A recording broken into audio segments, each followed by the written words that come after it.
আপনি কখনো জীবনে সূর্যোদয় দেখেছেন? কত প্রশান্তিদায়ক, কত শক্তিদায়ক হয়। মনের মধ্যে যেন একটা নতুন প্রেরণা দান করে, একটা নতুন উৎসাহ। কিন্তু যদি আপনি উঠতে দেরি করেন, তাহলে আপনি এই সূর্যোদয় দেখতেই পাবেন না। ঠিক এরকমই হয় আমাদের জীবনেও। সুযোগ সূর্যোদয়ের মতো। যদি আপনি আপনার জীবনে দরকারের চেয়ে বেশি অপেক্ষা করেন এই সুযোগের সদ্ব্যবহার করতে, তাহলে এই সুযোগ আপনার অপেক্ষা কখনোই করবে না, তা চলে যাবে। সেই জন্য এদের সামলে রাখুন। সঠিক সময় আসলে এই সুযোগের সদ্ব্যবহার করুন, নিজের কর্মকে সম্পূর্ণরূপে সার্থক করুন। এটাকে এক মুহূর্তের মতো দেখুন। যদি এরকম করেন, তাহলে জীবনও সূর্যোদয়ের মতোই হবে। এতে সন্তুষ্টি থাকবে, গৌরবও থাকবে, আর থাকবে শান্তি। রাধা রাধা। আমরা জীবনে এমন অনেক মানুষকে চিনি যারা অত্যন্ত শক্তিশালী, নিজের পরীক্ষা দিতে কখনো পিছপা হন না, খুব কঠোর হন, আত্মপ্রত্যয়ী হন, কিন্তু তাও তারা সাফল্য পান না। কেন? কি কারণ হতে পারে এর? লৌহ মানবের মতো ব্যক্তিত্বের অধিকারী হওয়া সত্ত্বেও তারা সফলতা কেন লাভ করেন না? এবার এটার উত্তর তাদের ব্যক্তিত্বের মধ্যেই লুকিয়ে রয়েছে। লৌহ মানব, লোহা। আপনি কখনো লোহাকে দেখে থাকবেন, অত্যন্ত শক্তিশালী, অত্যন্ত কঠিন, কিন্তু শুধু তখনই যখন সেটা শান্ত থাকে, শীতল থাকে। তাকে উত্তপ্ত করুন, তা আর কঠিন থাকবে না। তার উপরে এক আঘাত করুন আর তার আকৃতি বদলে যাবে। বুঝলেন? যদি আপনিও জীবনে নিজের শক্তি দিয়ে, নিজের নিরন্তর প্রচেষ্টা দিয়ে বড় কিছু করতে চান, তাহলে সর্বপ্রথম একে শান্ত করে রাখুন, একে শীতল করে রাখুন। জীবনে যা পেয়েছেন তাতেই সন্তুষ্টি পেতে শিখুন। এই ক্রোধের তাপে নিজেকে বদলাবেন না। চিনতে শিখুন সেই চিন্তাগুলো যা ক্রোধ বাড়িয়ে দেয়, আর সেগুলোকে শেষ করে দিন, নয়তো সেই রাগ আপনার পতন অবশ্যই ঘটাবে। রাধা রাধা। আমরা অনেকবার লোকের থেকে এই কথা শুনেছি, জীবনে যখনই ধন অর্জন করবে বাঁচিয়ে রাখবে। কি হয়, কঠিন পরিস্থিতিতে আপনার খারাপ সময় তা আপনার কাজে আসে। কিন্তু এই কথা কি 100% সত্যি? ভাবুন, এই সমস্ত ধন যে আপনি অর্জন করেছেন, তা কি আপনাকে সুস্বাস্থ্য দিতে পারবে? এই সমস্ত ধন কি আপনাকে সুখ এনে দিতে পারবে? পারবে না, তাই না? চলুন আমি আপনাকে একটা কথা বলি। পরমেশ্বর, ঈশ্বর, যদি এই ঈশ্বরের ওপর আপনি বিশ্বাস রাখেন, সর্বদাই ভালো কাজ করেন, সবার মধ্যে প্রেম ছড়িয়ে দেন, আর সবার জন্য শুধু ও শুধুমাত্র শুভকামনা করেন, তাহলে আপনার সাথে কখনো কোনো খারাপ হতে পারে না। তাই সময় বদলান, সময় বদলানোর উপকরণ নয়। আর ভালোবেসে বলুন রাধা রাধা। অনেকবার আমাদের দৃষ্টিভঙ্গি এমন হয়ে থাকে যে আমাদের আসল সত্যের থেকে অনেকটা দূরে নিয়ে যায়। আমরা যেরকম দেখি সেরকম সবসময় হয় না। এবারে দেখুন না, আমরা মানুষেরা, আমাদের ভালো লাগে। আমরা কোথাও গেলাম, আমাদের স্বাগত জানানো হলো, আমাদের প্রশংসা করা হলো, কেউ আমাদের দিকে হাসি মুখে তাকালো, আমাদের ভালোবাসলো, আমাদের ভালো লাগে। কিন্তু যদি কেউ ক্রুদ্ধ হয়, কটাক্ষ করে, ব্যঙ্গ করে, তাহলে আমরা তক্ষুনি তাকে নিজের শত্রু ভেবে ফেলি, তার উপরে ক্রুদ্ধ হয়ে যাই। একটা কথা মনে রাখবেন, এই হাসি সবার জন্যই হয়। আপনি তাদেরকেও হাসি উপহার দিতে পারেন যাদের আপনি চেনেন, তাদেরও দিতে পারেন যাদের আপনি চেনেন না। ছোটদের দিতে পারেন, বড়দের দিতে পারেন, সবার জন্যই হলো এই হাসি। কিন্তু ক্রোধ তাদের উপরেই আসে যাদের আমরা জীবনে কখনো হারাতে চাই না, যাদেরকে আমরা অসম্ভব ভালোবাসি, যাদের জন্য আমরা আশা করি যে তাদের জীবনের পরবর্তী সময় সব সময় সুখময় হোক, উজ্জ্বল হোক। সেই জন্য আপনার জীবনের সমস্ত সেই ব্যক্তি যারা আপনার উপরে ক্রুদ্ধ হন, কটাক্ষ করেন, জরুরি নয় তিনি আপনার শত্রুই হবেন। হতে পারে সে হলো আপনার শুভাকাঙ্ক্ষী, যিনি আপনার শুধুমাত্র ভালোই চান, যিনি আপনার জন্য একটা সুন্দর ভবিষ্যৎ চান। সেই জন্য সবসময় মন দিয়ে অন্যের কথা বোঝার প্রয়াস করুন। আপনি জানতে পারবেন তাদের কর্মের ধর্ম কি হতে পারে, আপনি জানতে পারবেন তাদের ক্রোধের মর্ম কি হতে পারে। রাধা রাধা। জীবনের এই পথে এগোতে এগোতে আমরা কোথাও থেমে যাই, আমরা জানি না কেন। আমরা চেষ্টা করি যেন আমরা সামনে এগোতে পারি, কিন্তু এরকম হয় না। কি কারণ হতে পারে এর? আসুন আমি আপনাকে বোঝাই। মনে করুন আপনি কোনো রাস্তায় হাঁটছেন, আপনার পা মুচকে গেল, আপনি পায়ে আঘাত পেলেন। এখন এই আঘাত যদি আপনাকে পথ চলতে বাধা দেয়, তখন আপনি থেমে যান।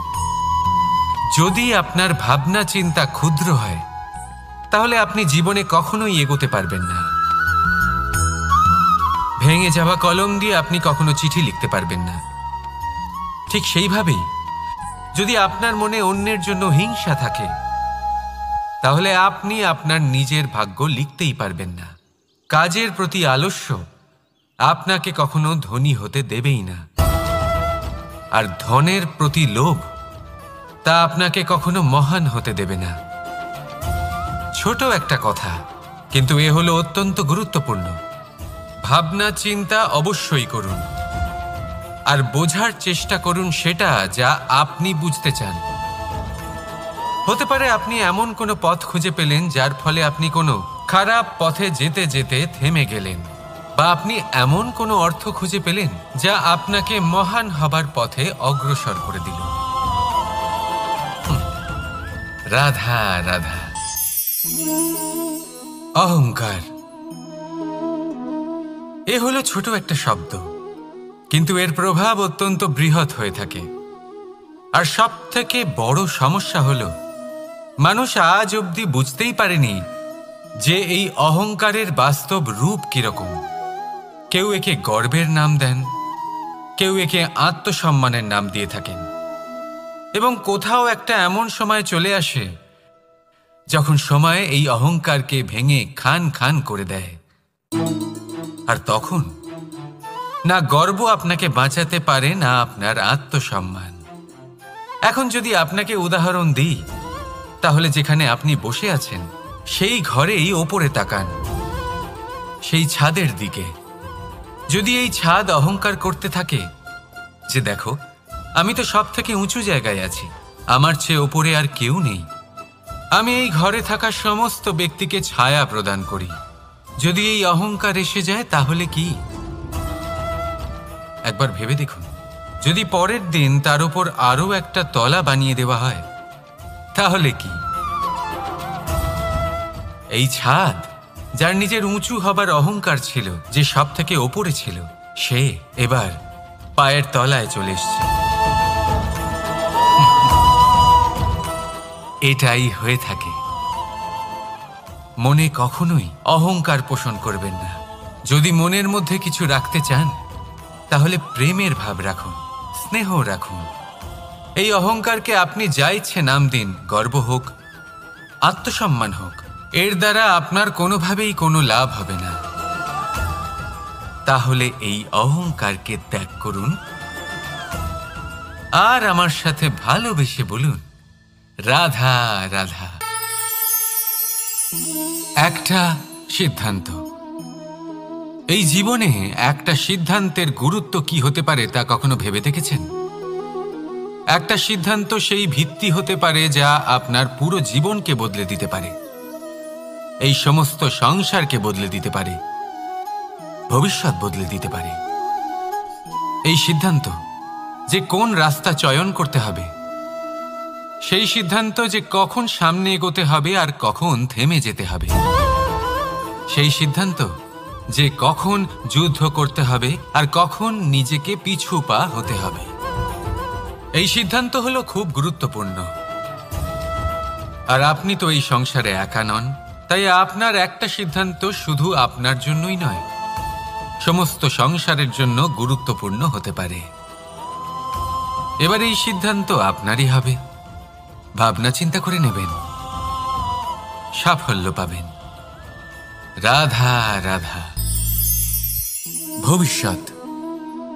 সংসারে এমন কোন ব্যক্তি আছেন যিনি নিজের ভবিষ্যতের বিষয় ভাবেন না? যে কেউ ভাবেন আমার ভবিষ্যৎ কিছু এরকম হবে, আমি ভবিষ্যতে এরকম কিছু একটা করব, এই সুবিধা থাকবে, এই আনন্দ পাবো, ইত্যাদি ইত্যাদি। কিন্তু সত্যি বলি, ভবিষ্যতের থেকে বড় ভণ্ড আর কেউ নেই।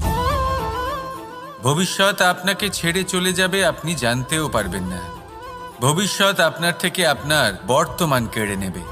অনেক সময় আমরা ভবিষ্যতের বিষয় ভাবতে থাকি, দুশ্চিন্তা করতে থাকি। ভবিষ্যৎ দিয়ে নিজেকে এতটাই ঘিরে ফেলি যে বর্তমান কি তা ভুলেই যাই, তার বোধই আমাদের থাকে না। ভাবুন, ভবিষ্যৎ কি? ভবিষ্যৎ হলো সেটাই যা এখনো পর্যন্ত ঘটেনি। বর্তমান হলো সেটা যা এখন ঘটছে।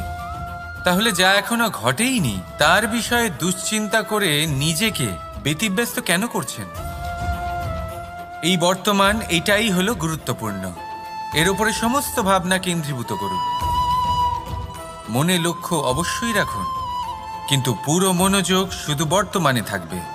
এই বর্তমানকে যদি সামলে নিতে পারেন, তাহলে আপনার ভবিষ্যৎ এমনি উজ্জ্বল হয়ে উঠবে। তাহলে আসুন আমার সাথে ভালোবেসে বলুন, রাধা রাধা। সময়। কথায় আছে, আমাদের জীবনের প্রত্যেক মুহূর্ত স্বর্ণর মতো হয়।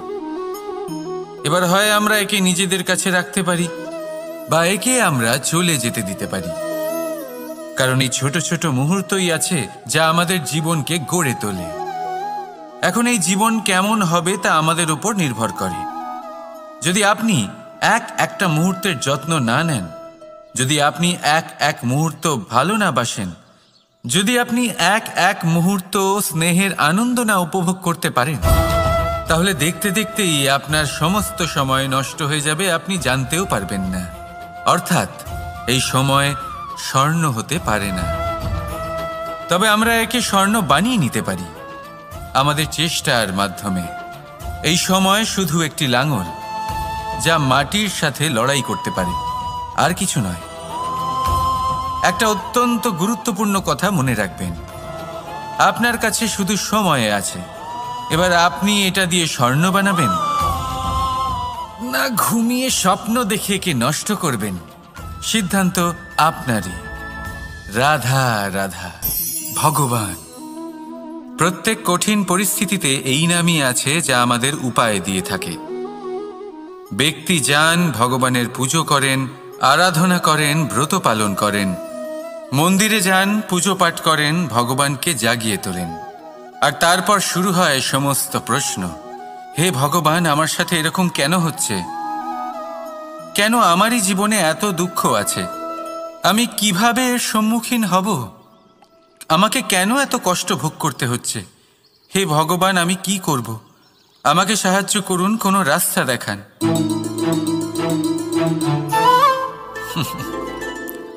চলুন আমি আপনাকে একটা প্রশ্ন করি। মন্দিরে যাওয়ার চেষ্টা করার আগে আপনি কি জীবনে ততটা চেষ্টা করেছেন যতটা সেই সমস্যাকে দূর করার জন্য দরকার ছিল? দ্বিতীয় প্রশ্ন, ভগবানকে জাগানোর পূর্বে আপনি কি নিজেকে জাগিয়ে তুলেছেন? আপনি কি আলস্য ত্যাগ করেছেন? তৃতীয় প্রশ্ন, ভগবানকে জিজ্ঞাসা করার আগে আপনি কি নিজেকে জিজ্ঞাসা করেছেন যে আমি কেন এত অসফল হচ্ছি? যদি না করে থাকেন তাহলে সবার আগে এটা করুন। আপনি সমস্ত প্রশ্নের উত্তর পাবেন, সমস্ত বিপদের পরিত্রাণ পাবেন। অন্য কোথাও নয়, নিজের ভেতরে তাকিয়ে দেখুন। চেষ্টা করুন নিজেকে জাগিয়ে তোলার। আপনি সফল অবশ্যই হবেন, কারণ এই পরমাত্মা, ওই পরমেশ্বর, ওই পরব্রহ্ম আপনার মধ্যেই তো আছে। রাধা রাধা নাম। জন্মগ্রহণের পর মানুষের জন্য এই নাম অত্যন্ত গুরুত্বপূর্ণ হয়। মাতা, পিতা, পুরোহিত সকলেই সেই অক্ষর খুঁজতে শুরু করেন যা দিয়ে আপনার নাম শুরু হবে। কিন্তু নাম আর রাশি এক হয়ে গেলেই কি সব কিছু ঠিক হয়ে যায়? কখনোই নয়, কারণ আপনার কর্মই হলো সব থেকে গুরুত্বপূর্ণ, আর কিছুই নয়। দেখুন, এই নিয়তিও আপনার কর্ম অনুযায়ী আপনার ভবিষ্যৎ সুনিশ্চিত করে। যদি আপনাকে উদাহরণ দিই তাহলে ভাবুন, একদিকে ছিলেন রাম আর অন্যদিকে রাবণ। দুজনেরই নাম শুরু হয় র দিয়ে, কিন্তু একজন পেলেন এক ভয়ানক পরিণতি আর অন্যজন সমগ্র সংসারের মনে চিরস্মরণীয় হলেন। তাহলে মনে রাখবেন, নাম নয়, কর্মই হলো শ্রেষ্ঠ। আর যদি তা শ্রেষ্ঠ হয় তাহলে আপনার নাম এমন স্থানে পৌঁছবে যা সংসারের কেউ মুছে ফেলতে পারবে না। তাহলে আসুন আমার সাথে ভালোবেসে বলুন, রাধা রাধা। অনেক সময় যখন আমরা কর্ম করি, সাফল্য লাভ করি, কঠিন পরীক্ষায় উত্তীর্ণ হই, বড় কাজ করি, আমাদের মনে হয় এই সংসার আমাদের একটু প্রশংসা করুক, ভালো লাগে। অনেকবার মনে হয় এটা হলো আমাদের কর্মের ফলই বটে, আমরা আনন্দ পাই। কিন্তু যখন আমরা এই প্রশংসা পাই না, তখন কি হয়? আমরা দুঃখী হয়ে যাই, ভেঙে পড়ি। মনে হয় যেন আমার জন্য কেউ চিন্তাই করে না। এমন মনে হয় যেন আমাদের আনন্দে অন্য কেউ আনন্দই পায় না। অনেক রকম ভাবনা আসে। কিন্তু আমি আপনাকে একটা প্রশ্ন করতে চাই, আপনি যে কাজই করেন না কেন, যে কর্মই করেন না কেন, তা কি শুধুমাত্র প্রশংসার জন্য করেন? যদি এরকম হয়ে থাকে তাহলে সেই ভাবনা এক্ষুনি ত্যাগ করুন, কারণ এই প্রকৃতি আমাদের অন্য শিক্ষা দেয়।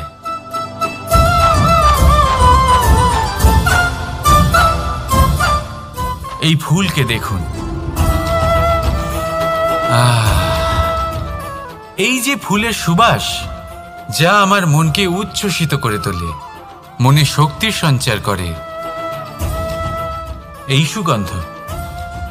কিন্তু ভেবে দেখুন, ফুলের কিন্তু এই কাজ করার জন্য কোনো প্রশংসারই প্রয়োজন হয় না। এটাই হলো প্রকৃতির শিক্ষা।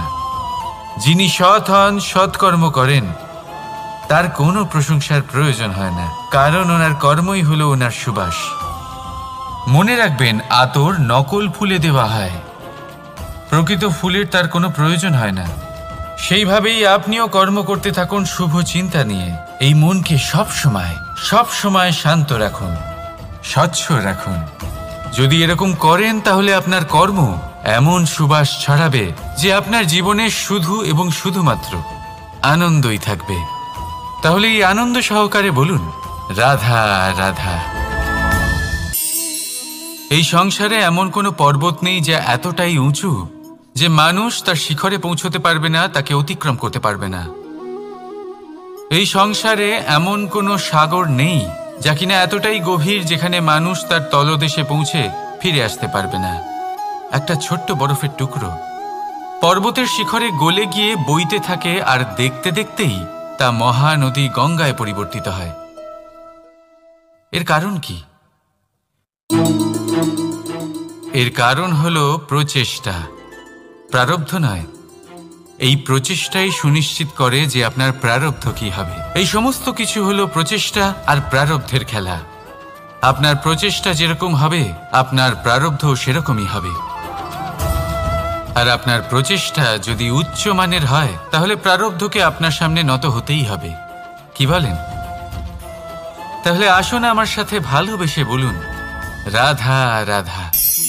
অনেক সময় মানুষ অতীতকে দেখেন আর তখন অহংবোধে পরিপূর্ণ হয়ে ওঠেন। কখনো বর্তমানের দিকে তাকান, ভবিষ্যতের দিকে তাকান আর পরিতৃপ্তিতে ভরে ওঠেন। কেন বুঝতে পারেন না একটা সহজ কথা? এই যে সৃষ্টি, এই সৃষ্টি হলো একটা বড় চক্র যা বারংবার আপনার কাছে ফিরে আসবেই। কঠিন থেকে কঠিনতর পরীক্ষায় আপনাকে নিযুক্ত করবে যাতে আপনাকে উত্তীর্ণ হতেই হবে। যা কাল ছিল তা আজ নেই, এটা সবাই জানেন। যা আজ আছে তা হয়তো কাল থাকবে না, এটাও আপনাকে মেনে নিতে হবে, তাও আবার হাসি মুখে। শান্ত থাকতে শিখুন আর কখনোই মনের মধ্যে অহংকার উৎপন্ন হতে দেবেন না। হতে শিখুন সেই হিমবাহের মতো। হয়তো এই জন্যই এত শীতল থাকে কারণ ও জানে গতকালও জল রূপে ছিল, আজ বরফ রূপে হয়তো আছে, কিন্তু কাল পুনরায় সে জলেই পরিণত হবে। নিজেকে শান্ত রাখুন। হয়তো আজ আপনি সাফল্যের শিখরে আছেন, হয়তো বা নেই। আপনাকে প্রত্যেক দিন অবশ্যই দেখতে হবে। শুধু নিরন্তর প্রচেষ্টা করতে থাকুন, প্রত্যেক পরিস্থিতির জন্য তৈরি থাকুন আর একে ভারসাম্যে রাখতে শিখুন। আপনার কাল হোক, আজ হোক বা আগামীকাল, আপনার ভালো দিন হোক বা খারাপ দিন, সব পবিত্র হয়ে যাবে। তাহলে আসুন আর আমার সাথে ভালোবেসে বলুন, রাধা রাধা। দোল উৎসবে এই সমগ্র সংসার রং নিয়ে খেলা করে, কিন্তু এই রঙের সারমর্ম এই সংসার কি জানে? কখনো দেখেছেন একটা চিন্তিত মুখ শুধুমাত্র রঙের স্পর্শ পেয়ে আনন্দিত হয়ে ওঠে? দোলে আমরা কি করি? পুরাতনকে ত্যাগ করি আর নতুনকে স্বাগত জানাই। শিশিরকে বিদায় জানিয়ে এক সুন্দর, এক নতুন ঋতুকে আগমন জানাই। দুশ্চিন্তা দূর করে আসার নতুন রঙে রঙিন হয়ে ওঠা, নিজেকে আনন্দিত করা, এটাই তো হলো দোল। এবার দোলের একটা ব্যাপার আছে, দুটো রঙে একসাথে রঙিন হওয়া যায় না। একটা রং উঠলে তবেই আরেকটা রং লাগা সম্ভব। আরও একটা প্রশ্নও রয়েছে, কোন রংকে তুলে দিয়ে কোন রং মাখানো যেতে পারে? যদি আপনাকে উদাহরণ দিই, লোভের এই রং, তা যতক্ষণ লেগে থাকবে আনন্দের রং লাগতে পারবে না। যা হয়েছিল দ্বারকাবাসী এবং সামন্তক মণির মধ্যে। ভ্রান্তির রং যতক্ষণ লেগে থাকবে সত্যের রং লাগতে পারবে না, যা হয়েছে রুক্মিণীর সাথে। আর হিংসার এই রং যতক্ষণ লেগে থাকবে প্রেমের রং ততক্ষণ লাগতেই পারবে না, যা হয় আপনার আমার সবার সাথে। তাহলে আসুন একসাথে মিলে দোল পালন করি এবং সবকিছুর উপরে বিজয় লাভ করি। অন্ধকারের স্থানে আলোর, ভ্রান্তির স্থানে সত্যের, হিংসার স্থানে প্রেমের আর লোভের স্থানে আনন্দের এই সুন্দর রং মাখাই। শত্রুতা, ঘৃণা, হিংসা এই সব কিছু ত্যাগ করি আর সকলের সখা হয়ে উঠি। আর ভালোবেসে বলি, শুভ দোল। হ্যাঁ, ওটা তো আমরা অবশ্যই বলবো, রাধা রাধা। সংসারে অনেক সময় এরকম হয় যে আমরা খুব সমস্যায় থাকি, খুব বিপদের মধ্যে থাকি। আর সেই সমস্ত মানুষ যারা আমাদের কাছের মানুষ, আমাদের আপনজন, তারা আমাদের ত্যাগ করে চলে যান। আমরা এই সময় দুঃখ পাই, নিরাশ হয়ে পড়ি এবং একা একাই সেই সমস্যাকেও কাটিয়ে উঠি। এবার পরিস্থিতি যেমন খুশি হোক না কেন, সেই সব মানুষ যারা এমন সময় আপনাকে ত্যাগ করেছেন তাদের প্রতি ক্রুদ্ধ হওয়া, অভিমান করা, এটা অনুচিত। আমি বলবো তাদের প্রতি কৃতজ্ঞ থাকুন। আমি বলবো তাদের ধন্যবাদ জানান যে তারা এমন সময় আপনার সঙ্গ ত্যাগ করেছেন যখন আপনার তাদের সব থেকে বেশি প্রয়োজন ছিল। কারণ দেখুন, হয় তাদের বিশ্বাস ছিল যে আপনি নিজেই এই বিপদ থেকে বেরিয়ে আসতে পারবেন, বা তাদের ত্যাগ করার জন্য আপনি নিজের উৎসাহ বাড়িয়ে তুললেন, আপনি নিজের শক্তি বাড়ালেন এবং নিজে সেই সমস্যা থেকে বেরিয়ে আসলেন। নিজের খারাপ সময়কে আপনি নিজেই ভালো সময় করে তুললেন। শেষ পর্যন্ত আপনি আরও শক্তিশালী হয়ে উঠলেন, আরও শ্রেষ্ঠ হয়ে উঠলেন। আর এটাই তো আপনার বিজয়, যার কারণ হলো তাদের আপনাকে ত্যাগ করা। তাহলে তাদের ধন্যবাদ জানান আর আমার সাথে ভালোবেসে বলুন, রাধা রাধা। ধন, ধন হলো কারোর জন্য মোহ, আবার কারোর জন্য মায়া, কারোর জন্য হয়তো ভাগ্য, আবার কারোর জন্য কর্মের পারিশ্রমিক। দেখতে গেলে এই ধন হয়তো সবার জন্যই অত্যন্ত প্রয়োজনীয় হয়ে থাকে। সেই জন্যই তো মানুষ নিজের সমস্ত জীবন অতিবাহিত করেন এই ধন অর্জন করার জন্য। অনেক মানুষ এমনও হয় যাদের সমস্ত জীবন এই ধন অর্জন করতেই কেটে যায়। প্রত্যেক মানুষই চেষ্টা করেন যেন তিনি ধনী হন, যত সম্ভব বেশি ধন অর্জন করতে পারেন, সম্পন্ন থাকতে পারেন। আর তা হবে নাই বা কেন? কারণ এটাই হলো এমন এক বস্তু যা আদান প্রদান এমন নানান কাজে আসে। চেষ্টা তো সব মানুষই করেন, ধন অর্জন সব মানুষ করতে পারেন না। কারণ হলো এটাই যে মানুষ ভাবেন যে তার কাছে কিছু ধন এলে তারপর তিনি কিছু করে দেখাবেন, আর ধন ভাবে যদি এই মানুষ কিছু করে দেখান তাহলে আমি তার কাছে আসব।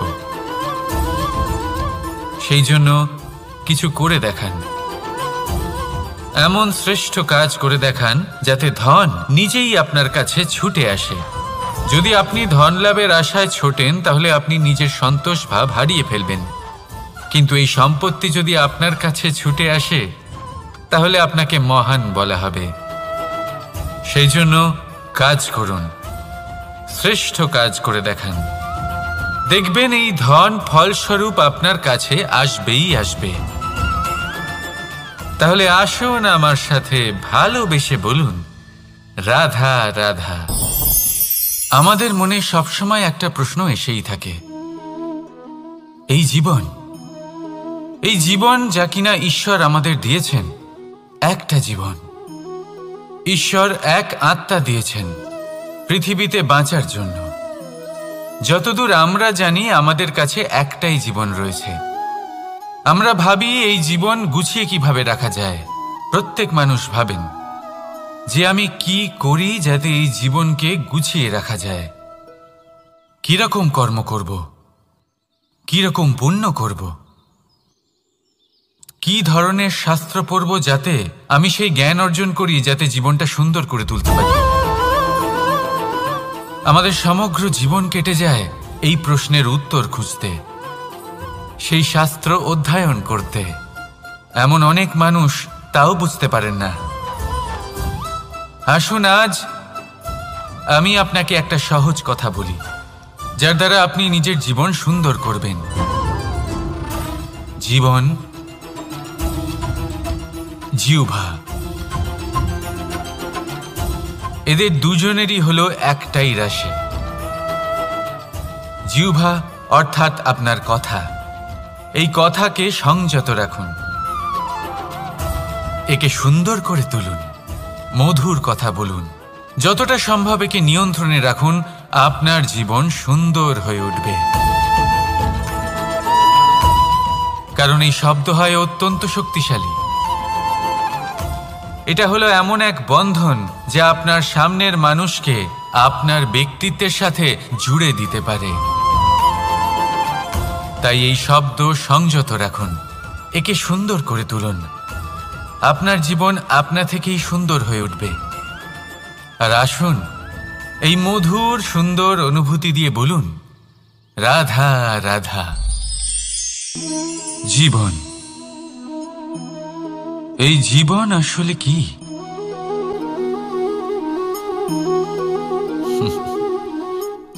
এই প্রশ্ন সবার মনেই এসে থাকে। সবার মন এই প্রশ্নের জন্যই চিন্তিত থাকে। এই জীবন আসলে কি? এর উদ্দেশ্য আসলে কি? কি করা যেতে পারে এই জীবনে? এই জীবন কি কিছু পাওয়ার, নাকি এই জীবন কিছু হারাবার? এই জীবন কি আসলে সেটাই যেখানে আমাদের পরমাত্মার খোঁজ করা উচিত, নাকি আমাদের ধাবিত করা উচিত নিজেদের স্বপ্নের লক্ষ্যে? এই জীবন আসলে কি? এই জীবন আসলে অত্যন্ত সরল। এ হলো শান্ত জলের মতো, একটা আয়নার মতো এই জীবন। এই জীবন আসলে ঠিক যেন এক আয়নার মতো। আয়না কি করে? আপনাকে সেটাই দেখায় যা আপনি করে থাকেন। আপনি হাসি মুখে আয়নার দিকে তাকান, আয়না আপনাকে আপনারই মুখ দেখাবে, সেই হাসি সমেত। আপনি রেগে গিয়ে আয়নার দিকে তাকান, আয়না আপনাকে সেটাই দেখাবে। আপনি প্রসন্নভাবে হেসে আয়নার দিকে তাকালে আয়না আপনাকে সেটাই দেখাবে। এটাই হলো জীবন, একটা আয়নার মতো।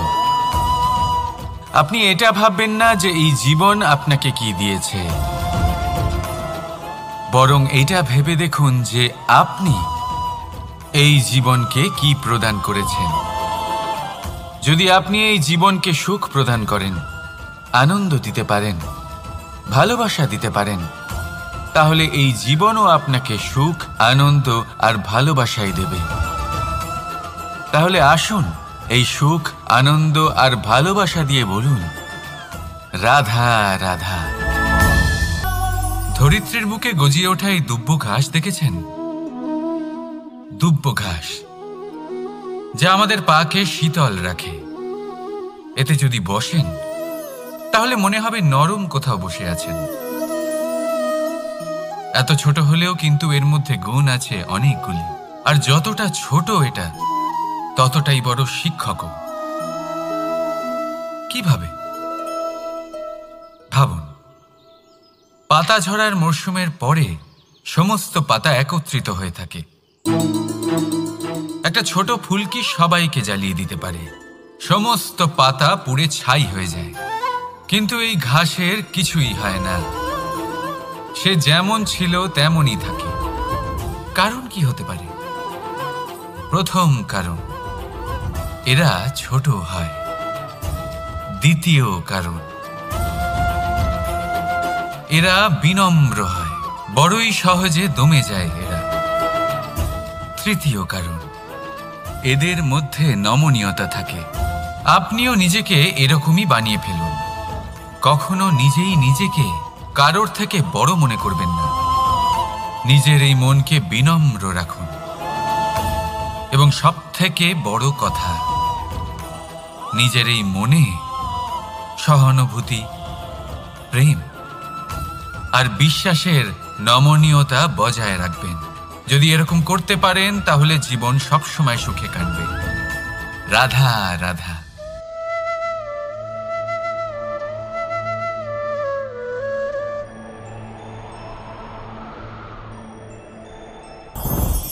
লোভ আপনার অন্তরের আরো একটা শত্রু। দেখতে গেলে এটা একটা শব্দ, একটা সংস্কৃত শব্দ। লব ধাতু থেকে উৎপন্ন হয়েছে। এর অর্থ কিছু লাভ করা। কিছু লাভ করা অনুচিত নয়, আরো কিছু লাভ করাও অনুচিত নয়, কিন্তু সব থেকে বেশি আমিই লাভ করব। আমি আরো চাই, আরো বেশি চাই, আরো বেশি পেতে চাই। এটাই হলো লোভ। আর এই লোভ যখন গ্রাস করে তখন আপনি যা পেতে চান, সে ধনই হোক বা মানই হোক, তা অর্জন করার জন্য মানুষ যে কোনো স্তরে পৌঁছে যেতে পারে। যদি মানুষ ধন অর্জন করতে চান তাহলে তার জন্য তারা অধর্মের পথেও চলতে পারেন। যদি সম্মান অর্জন করতে চান তাহলে অন্য মানুষকে ছোটও করতে পারেন। শেষ পর্যন্ত আপনার এটা মনে হতে পারে যে যদি একটু অল্পই প্রাপ্ত করতাম, কিন্তু ভালোবেসে প্রাপ্ত করতাম, এই জীবন আরো অনেক বেশি সুখী হতো। লোভ আপনার জীবনে, আপনার মনে কখন যে প্রবেশ করবে সেটা আপনি জানতেও পারবেন না। তাই এটা চিনতে শিখুন আর তৎক্ষণাৎ জীবন থেকে বাইরে ফেলে দিন। যা কিছু লাভ করতে চান তা ভালোবেসে লাভ করুন, আর সেই ভালোবাসার সাথেই বলুন, রাধা রাধা। জীবনে ক্ষমা চাওয়া তাও কিছুটা সহজ, ক্ষমা করতে পারা অত্যন্ত কঠিন। ক্ষমা, 2 অক্ষরের এই শব্দ হতে পারে, কিন্তু অত্যন্ত বড় এই শব্দ, অত্যন্ত গুরুত্বপূর্ণ এই শব্দ। কখনো কখনো অন্য কাউকে ক্ষমা করে দেওয়া তাও কিছুটা সহজ কাজ, কিন্তু নিজেকে ক্ষমা করতে পারা অত্যন্ত কঠিন হয়ে দাঁড়ায়। অতীতে যদি আমাদের এমন কোনো ভুল হয় যে কারণে আমরা নিজেকে ক্ষমা করতে পারি না, অনেক সময় এমন কিছু ভুল করে বসি যে বিষয় শুধু আমরাই জানি, কিন্তু আমরা নিজেকে ক্ষমাই করতে পারি না, আর আমাদের বিকাশ সেখানে স্তব্ধ হয়ে যায়। কারণ যদি আপনি ক্ষমা করতে না শেখেন, নিজেকে ক্ষমা যদি না করতে পারেন, তাহলে তা আপনার জীবনের সবথেকে বড় বাধা হয়ে দাঁড়াবে। সেই জন্য জীবনে অবশ্যই শিখুন যে কিভাবে নিজেকে ক্ষমা করতে হয়, আর শিখুন যে আগের করা ভুল আবার কি করে না করা যেতে পারে। এই মন হালকা হবে আর প্রসন্ন হয়ে বলবে, রাধা রাধা। এই সংসারে যখনই কোনো সমস্যা আসে, তখন আমরা আমাদের সব থেকে বড় সম্বলের কাছে আশ্রয় খুঁজি, তা হলো আমাদের বিশ্বাস। এবার প্রশ্ন হলো এটাই যে এই বিশ্বাস কার ওপর করা যেতে পারে? পরিবারের ওপর, বন্ধুর ওপর, নাকি তাদের ওপর বিশ্বাস করা উচিত যাদেরকে আমরা কখনো সঙ্গ দিয়েছি? দেখুন, এই সংসারে বিপদের সম্মুখীন হলে কে আপনাকে সাহায্য করবে সেটা নির্বাচন করা আপনার হাতে নেই। সেটা সেই সকল ব্যক্তির উপর নির্ভরশীল যে তারা আপনাকে সাহায্য করবে নাকি করবে না। অর্থাৎ যখনই কোনো বিপদ আসে, সর্বপ্রথম তার সম্মুখীন আমাদের নিজেকেই হতে হয়, আর তার জন্য প্রস্তুত থাকা প্রয়োজনীয়। সেই শক্তি, সেই সাহস অর্জন করা প্রয়োজনীয়। দেখুন, যখনই অন্ধকার আসে তখন সবার আগে কে আপনাকে ত্যাগ করে চলে যায়? আপনার নিজেরই ছায়া। এই অন্ধকারের সম্মুখীন হতে হয় অন্তরের প্রদীপের দ্বারা, অন্তরের আত্মা দ্বারা। তবেই আপনি অন্ধকারের ওপর জয়লাভ করতে পারবেন। সেই জন্য যে বিপদই আসুক না কেন, নিজেকে তার জন্য প্রস্তুত রাখা উচিত। সেই সাহস নিয়ে আসুন। এমন কোনো বিপদ নেই যা আপনাকে ভেঙে দিতে পারে। আসুন আমার সাথে ভালোবেসে বলুন, রাধা রাধা। মানুষ সবসময় চায় যে তার জীবনে যেন কখনো কোনো সমস্যাই না আসে। সে চায় তার জীবন যেন শুধুমাত্র শান্তি এবং সুখের দ্বারা পূর্ণ থাকে। কিন্তু এই চাহিদা অনুচিত কিছু নয়। আমরা সবাই এটাই চাই যে জীবনে সুখ থাক, শান্তি থাক। কিন্তু এই কথা সবসময় মনে রাখবেন, যে সূর্য উদিত হন সংসারকে প্রকাশমান করেন, দুপুরবেলায় সংসারকে রৌদ্র প্রদান করেন, সন্ধেবেলায় তাকেও অস্ত যেতে হয়। এবার আমাদের জীবন চক্র কিছুটা এরকমই। কোনো কিছুই চিরকাল একরকম থাকে না। কখনো এই নদীকে দেখুন যা বয়ে চলেছে। এই নদী যা বয়ে চলেছে তার পথেও অনেক বিপদ আসে। বড় বড় পাথরের সম্মুখীন হয়ে তাকেও সামনে এগিয়ে যেতে হয়। একটি পুকুর যা চারদিক থেকে ঘেরা, তার জীবনে কিন্তু কোনো সমস্যা নেই। কিন্তু এই সংসারে পুকুরের পুজো করা হয় না, পুজো করা হয় নদীকে। মনে রাখবেন, সমস্যার ঊর্ধ্বে তিনি উঠতে পারেন যিনি সমাধি লাভ করেছেন, যিনি এই সংসারেই নেই। যিনি এই সংসারে আছেন এবং জীবিত আছেন, তার জীবনের সমস্যা হলো শ্বাসবায়ুর মতোই গুরুত্বপূর্ণ। আসুন আমার সাথে ভালোবেসে বলুন, রাধা রাধা। আজ আমি আপনাকে একটা ছোট্ট কাহিনী শোনাবো। একবার আমি, রাধা আর দাদা, আমরা তিনজনে মিলে লুকিয়ে একটা উপবনে গেলাম আম পেড়ে খেতে। অনেক পরিশ্রম করে আমরা ওখানে পৌঁছলাম, আর আমরা আশ্চর্যচকিত হয়ে গেলাম এটা দেখে যে এবার তো আম পাকেইনি। এবার দাদা কি করলেন, একটা আম পাড়লেন আর সেটা চাখলেন, আর উনি নিরাশ হয়ে পড়লেন। উনি বললেন যে এটা তো খুবই টক। তারপর রাধা একটা আম পাড়ল আর সেটা চেখে দেখল, আর রাধা উৎসাহিত হয়ে পড়ল। আমি রাধাকে জিজ্ঞেস করলাম, কি হয়েছে, তুমি এত উৎসাহিত কেন? তখন রাধা বলল যে এবার এত বেশি টক আম হয়েছে যে এগুলো দিয়ে আমরা আচার বানাবো। তাহলে দাদা ওখান থেকে বেরিয়ে গেলেন নিরাশ হয়ে এবং খালি হাতে। রাধাও ওখান থেকে বেরিয়ে গেল কিন্তু উৎসাহিত হয়ে, আর অনেকগুলো কাঁচা আম সাথে নিয়ে। এর থেকে আমরা কি শিক্ষা পেতে পারি? যে প্রত্যেকটা স্থানে এমন কিছু রয়েছে যেখান থেকে আমরা কিছু একটা শিক্ষা লাভ করতে পারি, যা আমাদেরকে বিকাশের পথে নিয়ে যেতে পারে। এই শিক্ষা প্রত্যেক স্থানে আছে। সবকিছু আমাদের দৃষ্টিভঙ্গির উপর নির্ভর করছে। যখনই আমাদের জীবনে আমাদের সম্পর্কে কোনো সমস্যা, কোনো বিপদ আসে, তখন বেশিরভাগ মানুষ সেই বিষয় নিয়ে দুঃখী হয়ে পড়েন। আর কিছু মানুষ এমনও থাকেন যারা শেষ পর্যন্ত তার সমাধান করেন, বিপদকে পরাজিত করেন, সম্পর্কগুলিকে আবার জুড়ে দেন। যদি আপনি সুখের খোঁজ করেন তাহলে আপনি সুখ অবশ্যই পাবেন, প্রসন্নতা অবশ্যই পাবেন। যদি আপনি দুঃখ খোঁজেন তাহলে দুঃখ অবশ্যই পাবেন। এবার আপনি কি খুঁজতে চান সেই চয়ন আপনারই। আসুন আর আমার সাথে ভালোবেসে বলুন, রাধা রাধা। কখনো কোনো প্রজাপতিকে উড়তে দেখেছেন? কি সুন্দর উড়ে বেড়ায় সে, এক ফুল থেকে অন্য ফুলে, এক পাতা থেকে অন্য পাতার ওপর। কিন্তু সে কিভাবে উড়তে শেখে কখনো ভেবেছেন? জন্ম থেকেই কিন্তু প্রজাপতির ডানা থাকে না। ও কিন্তু ছোট্ট একটা ডিমের আকারে জন্ম লাভ করে। তারপর সেই ডিমটি ভেঙে একটি কীট বাইরে আসে। আস্তে আস্তে সে বড় হয়, ওর শক্তি বৃদ্ধি পায়। তারপর সে সেই কীট দশা ত্যাগ করে নিজের ডানাগুলি মেলে। এই প্রক্রিয়া তার কাছে সরল নয়, অত্যন্ত যন্ত্রণাদায়ক প্রক্রিয়া, কিন্তু সে সেই যন্ত্রণা মেনে নেয়। আর তারপর আস্তে আস্তে সে উড়তে শেখে। শুধুমাত্র আকাশে উড়ে বেড়ায় তা নয়, আমাদের মনের মাঝে উড়ে বেড়ায়। এবার এই ডিম থেকে প্রজাপতি হয়ে ওঠার যে যাত্রা, এটা যতটা কঠিন, ততটাই কঠিন হয় এই সংসারে শ্রেষ্ঠ কর্ম করা, ততটাই কঠিন হয় এই সংসারে মহান হয়ে ওঠা। সেই জন্য প্রয়োজনীয় প্রচেষ্টা এবং সময়। নিরন্তর প্রচেষ্টা করতে থাকুন, পর্যাপ্ত সময় নিন, এবং আপনি নিজেকে এই আকাশে উড়ন্ত অবস্থায় পাবেন। আসুন আমার সাথে ভালোবেসে বলুন, রাধা রাধা, রাধা রাধা। আপনারা হয়তো ভাবছেন কি আশ্চর্য ব্যাপার, প্রত্যেকবার আমি কথা শেষ হওয়ার পরে রাধা রাধা বলি। এইবার আমি আগেই বলে দিলাম। কারণটা কি? কারণ হলো অত্যন্ত বিশেষ। প্রত্যেকবার কথা সমাপ্ত হবার পরে আপনাদের সবার মধ্যে ভালোবাসা বিতরণ করতে চাই, তাই রাধা রাধা বলি।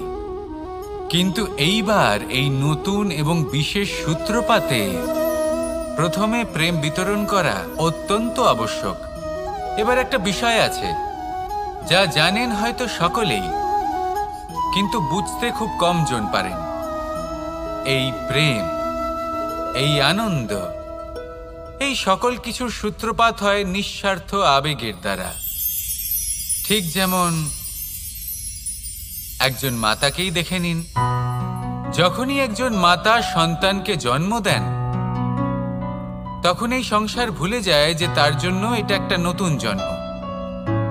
কারণ একজন নারী তখন একজন মাতৃরূপে নতুনভাবে জন্ম নেন। একজন নারী স্ত্রী ও গৃহবধূ রূপে কিছু অধিকার লাভ করে থাকেন, কিন্তু তিনি যখন মা হয়ে যান তখন তিনি শুধুই দান করতে শেখেন। নিজের সন্তানের জন্য কত কিছুই না করেন, তাকে বাৎসল্যের সাগরে ভাসিয়ে নিয়ে যান। এই সংসারে রাজকুমার জন্ম নিতেই পারেন, তাকে রাম এবং লক্ষণ কিন্তু মায়েরাই বানিয়ে তোলেন। একজন গোয়ালা জন্ম নেয়, তাকে দ্বারকাধীশ একজন মাই বানিয়ে তোলেন। পিতা হলেন সেই পর্বত যার একটা অংশ হলো তার সন্তান, কিন্তু মা হলেন সেই শিল্পী যিনি একটা পাথরকে খোদাই করে এমন এক মূর্তি গড়ে তোলেন যাকে সকলে পূজনীয় মনে করেন। তাহলে স্মরণ করুন সেই সকল মুহূর্ত যেগুলি আপনি নিজের মাতার সাথে অতিবাহিত করেছেন। অনুভব করতে পারবেন যে কিভাবে এক মুহূর্তেই এই মন প্রফুল্ল হয়ে ওঠে।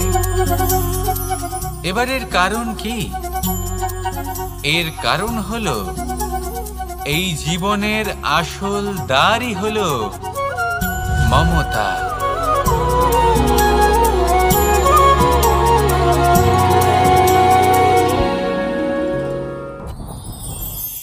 যত শক্তিশালী এই মন, তত শক্তিশালী এই শরীরও।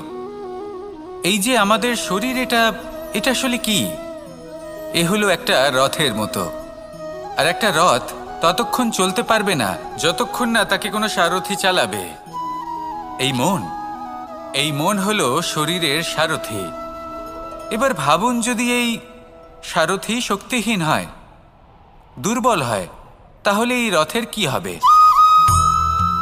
এটা উচিত পথে চলতে পারবে না, উচিত গতিতে চলতে পারবে না, মন মতো স্থানে এটা পৌঁছতেও পারবে না। সেই জন্য মনের শক্তি অত্যন্ত প্রয়োজনীয়। এবার মনের শক্তি আমরা কোথা থেকে লাভ করি? দৃঢ়তার শক্তি থেকে। এবার এই শক্তি আমরা কিভাবে বাড়াতে পারি? আমরা প্রতিদিন কিছু নতুন স্থির করি, কিছু ছোট কিছু বড়। আর যেই আমরা নতুন কিছু পূর্ণ করি, আমাদের মনের শক্তি বেড়ে যায়। আর যদি পূর্ণ না করতে পারি, মনের শক্তি কমে যায়। একটা দেওয়ালের মতো ছোট ছোট ছোট ছোট শিলা আমরা একটার পর একটা স্থাপন করে একটা দেওয়াল তৈরি করি। এতগুলো পাথর যখন একত্রিত হয়ে যায়, তখন এমন এক দেওয়াল তৈরি হয় যাকে ভাঙা প্রায় অসম্ভব হয়ে দাঁড়ায়। সেরকমই হয় মন এবং দৃঢ়তা। ছোট ছোট কাজ করে নিজের লক্ষ্য পূর্ণ করুন। এই লক্ষ্য যদি পূর্ণ হয়, তবে মনের শক্তি বাড়বে। কিছুটা এইভাবে যে যত বড়ই বিপদ আসুক না কেন, সেই বিপদ নিজে হার মেনে নেবে, কিন্তু আপনার মন ততটাই শক্তিশালী থাকবে। তাই মনের শক্তি বাড়াতে থাকুন, যাতে আপনি উচিত পথে চলতে পারেন, উচিত গতিতে চলেন আর মনোবাঞ্ছিত স্থানে পৌঁছতে পারেন। তবেই এই মন প্রসন্ন হয়ে বলবে, রাধা রাধা। আমি রাধাকে ভালোবাসি, আর এই কথাটা সমগ্র সংসার জানে। আর সময় অন্তরে লীলার দ্বারা, বিভিন্ন ঘটনা দ্বারা, কর্মের দ্বারা আমি নিজের এই ভালোবাসা রাধার সামনে প্রকাশ করি। এবার আপনি বলবেন, এসবের কি প্রয়োজন? রাধা কি এই কথা জানে না যে কৃষ্ণ তাকে কতটা ভালোবাসে? অবশ্যই জানে, কিন্তু এই যে ভালোবাসা, তা মনে রেখে দেওয়ার জন্য নয়, তা প্রকাশ করার জন্য। আর বারংবার এই ভালোবাসাকে প্রকাশ করা উচিত, উচিত সময় এবং উচিত সুযোগ দেখে। কিরকম? এবার যদি আপনি প্রেমীর সাথে কোনো উৎসবে থাকেন, তাহলে তার সাথে নৃত্য সঙ্গীত করুন। যদি ভিড়ের মাঝে থাকেন, তখন প্রেমীকে সম্মান করুন, একান্তে প্রসাধন করুন। দুঃখের সময় তার হাত ধরে থাকুন, সুখের সময় আলিঙ্গন করে রাখুন। এই প্রেম যত প্রকাশ করবেন, ততই এই প্রেমের বৃদ্ধি হবে। এই প্রেম আরও বেশি গভীর হবে, অটুট হবে।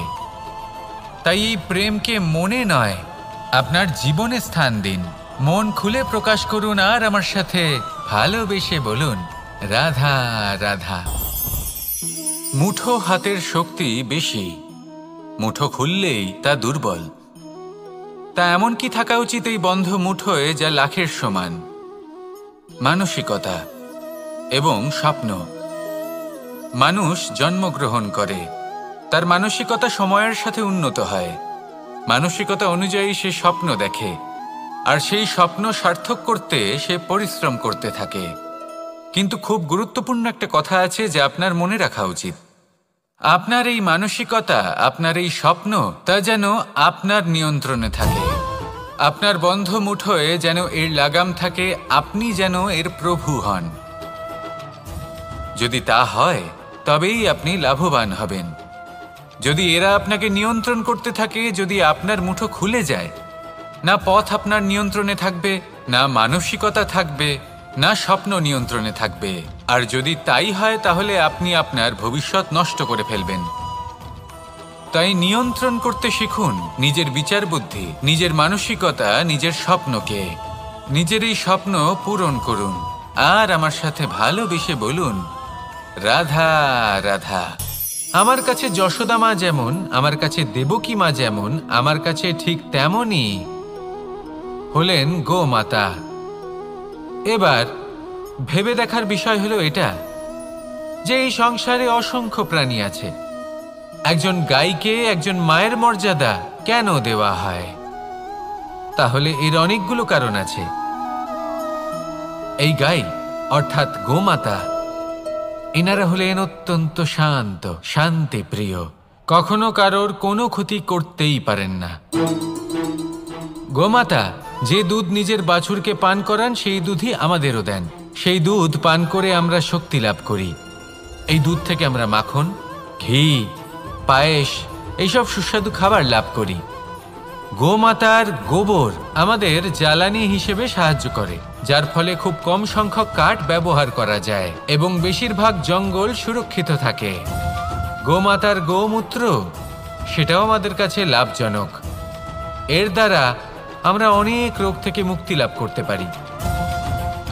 গোমাতা যখন একটি বাছুরকে জন্ম দেন তখন সেই বড় হয়ে আমাদের ক্ষেত কর্ষণ করে।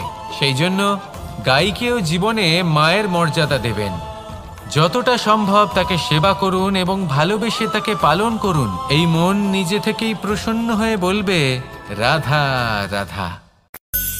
ধন, সম্পদ, ঐশ্বর্য, মানুষ হয় নিজের সৌভাগ্যের দ্বারা এগুলো লাভ করে থাকেন বা কর্মের দ্বারা। সৌভাগ্য আসলে কি? গ্রহের দশা যা প্রত্যেক মুহূর্তে বদলাতে থাকে। কর্মের মাধ্যমে যখন আপনি ধন অর্জন করেন তখন সেই ধন আপনার আগামী প্রজন্ম লাভ করে। সেটা হয় সে ভোগ করে বা তার জন্য তার ভোগান্তি হয়। আর এটা নির্ভর করছে আপনার কর্মের ওপরে। কি কর্ম করেছেন আপনি সেই ধনকে লাভ করার জন্য। যদি আপনি সৎ পথে চলেন, নিষ্ঠা ভরে আপনি কর্ম করে থাকেন এবং তার ফলে আপনি ধন অর্জন করে থাকেন, তাহলে আপনার আগামী প্রজন্ম সেটা ভোগ করবে, সেটা প্রয়োগ করবে নিজের বিকাশের জন্য। কিন্তু যদি আপনি কুকর্ম করে থাকেন, কোনো রকম ছলনা করে থাকেন এই ধন লাভ করার জন্য, তাহলে 100% আপনার আগামী প্রজন্মকে এর জন্য ভুগতেই হবে। তাহলে আপনি কি চাইবেন? যে আপনার আগামী প্রজন্ম সুখ ভোগ করবে নাকি আপনার কুকর্মের পরিণাম ভোগ করবে? নির্বাচন আপনারই। আসুন আমার সাথে ভালোবেসে বলুন, রাধা রাধা।